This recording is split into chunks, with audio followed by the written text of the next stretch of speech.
आणि आता बघूयात मोठ्या राजकीय बातम्या। एकनाथ शिंदे शिवसेनेच्या मंत्र्यांकडून प्रतिज्ञापत्र लिहून घेणार। देवगिरीवरील बैठकीत 2.5 वर्षांच्या फॉर्म्युल्यावर शिक्कामोर्तब, तर आजच मंत्र्यांना प्रतिज्ञापत्र लिहून द्यावं लागणार। शिंदे गटाच्या वाट्याला महत्त्वाची खाती येणार। सूत्रांची माहिती, गृहनिर्माण, नगरविकास, सार्वजनिक बांधकाम, उद्योग खातं शिंदे गटाला मिळणार असल्याची माहिती। लाडक्या बहिणींनी मला वाचवलं, लाडक्या बहिणींमुळे आम्ही निवडून आलो। उपमुख्यमंत्री अजित पवार यांचा पुनरुच्चार, तर बहिणींनी मेहुण्यांचं ऐकलं नसल्याची प्रतिक्रिया।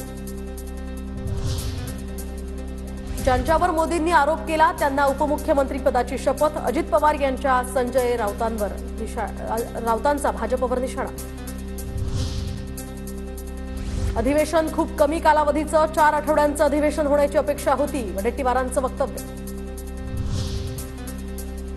विधानसभेत विरोधी पक्षनेते पद मिळाल्यास महाविकास आघाडी निर्णय घेईल। विधानसभेमध्ये ठाकरे गटाला विरोधी पक्षनेते पद मिळाल्यास विधान परिषदेतील विरोधी पक्षनेते पद काँग्रेसकडे जाण्याची आता शक्यता।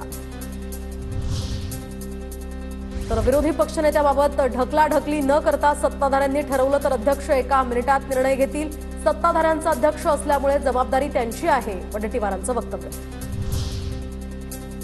मंत्रिमंडळ विस्तारानंतर सीएम डीसीएम यांच्या सर्व नव्या मंत्र्यांचं चहापान, तर सत्ताधाऱ्यांचा मात्र चहापानावर बहिष्कार। भाजपकडून गिरीश महाजन, चंद्रकांत पाटील, पंकजा मुंडे, राधाकृष्ण विखे पाटील, चंद्रशेखर बावनकुळे, मंगलप्रभात लोढा, गणेश नाईक, आशिष शेलार, अतुल सावे आणि जयकुमार रावल हे याआधी मंत्री राहिलेले पुन्हा एकदा मंत्री झाले। त्यांच्या गळ्यात पुन्हा एकदा मंत्रिपदाची माळ।